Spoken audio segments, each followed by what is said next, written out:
Good evening, everyone. Thank you for being here today as we remember and celebrate the life of my uncle, Mr. Poon who passed away at the age of 87. Uncle Chu was my mother's youngest brother. His life wasn't easy. When he was just 4 years old, he lost his mother and my mom was only 8. Together with their younger brothers, including a pair of twins, Uncle has an older twin. They grew up without a mother's care, relying on each other to get through those early years. That hardship created a deep bond between them, one that lasted a lifetime. When we were little, my uncles would often this uncle, he had a twin brother and then another brother. So they would often visit us, especially the pair of twins, because the other uncle is in KL. Yeah. So they will visit us, they'll come over to help my mom on weekends. Because my dad had passed away when I was only 20 months old. My eldest brother was just over 4 years old and my mom was pregnant with my youngest brother. So uncle will come and help out on weekends, play with us. So so my mom literally raised the four, me and my siblings single-handedly, and also uncle. Yeah. So I think then they had an older brother. So the older brother and my mom kind of look after the three younger siblings, three younger brother. Yeah. So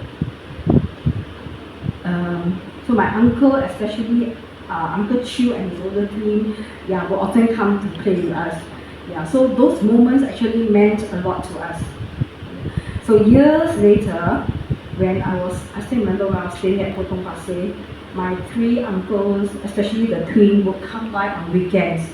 And then this time they will come with stacks of mails and letters for me to read and to translate to them. So most of them are actually hospital appointment letters. Then my mom would turn to me and say, "You help them manage." Okay. Then that's how it all started. I began helping with their appointments, and soon I was handling everything. Opening bank account, buying insurance, managing their bills, housing matters, upgrading matters. Then when they retired, all their bills, water bill, electricity bill, phone bill, conservancy, even medical, everything come to me. And as they aged, the caregiving part became more intense. So it wasn't always easy, but it was something I did out of love for them. I believe in a lot of things, it's also true they have been good to us also in later. So, they love us, we love them also. Yeah. So even in his latest year, Uncle Chu still finds joy in simple things. He loves spending time at Gimo Market, chatting with the stallholders, eating his favorite meals, and soaking in the community life. He cannot sit still at home. He's always out and about. So sometimes looking for him when I want to bring him for medical appointment, I have to search the whole estate for him sometimes. Yeah, but it was only the last few years, he don't run around so much. I will say wait at the vegetable store. And those people were quite nice. Okay, you wait here. Yeah.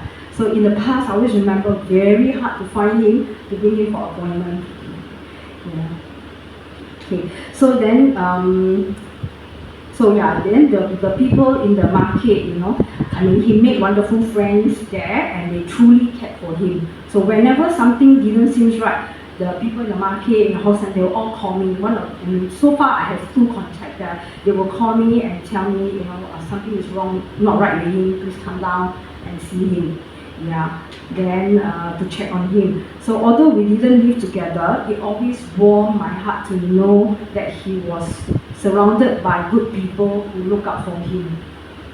Yeah, and I'm also very thankful for my families, my siblings and cousins for their support over the years in caring for Uncle also. So